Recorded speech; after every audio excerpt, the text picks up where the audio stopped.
কি হবে? বান্দা খালি রোজা রাখে, ফেরেশতারা কিছু লিখতে পারে না আমলনামায়, কারণ আল্লাহ বলে এটা কিছু লিখিস না, কারণ আসসাউলি, এই রোজা রাখছে আমার জন্য, ওয়া আনা আজজি বিহি, এই রোজার সওয়াব, প্রতিদান, অ্যাওয়ার্ড এটা কিয়ামতের দিন আমি আল্লাহ নিজ হাতে দেব, নিজ হাতে দেব। আরেক বর্ণনায় এসেছে ওয়ানা উজজাবি, আমি আল্লাহ নিজেই হয়ে যাব রোজার প্রতিদান। সুবহানাল্লাহ পড়েন।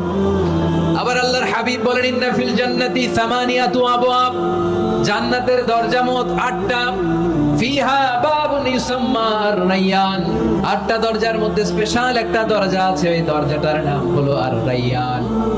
রায়্যান দরজা, লা ইয়াদখুলুহু ইল্লা সাইমুন, রোজাদাররা ছাড়া কেউ ওই রায়্যান দরজা দিয়ে জান্নাতে ঢুকতে পারবে না, শুধু রোজাদারদের জন্য ওই দরজাটা খোলা থাকবে। দরজাটার নাম আর-রায়্যান।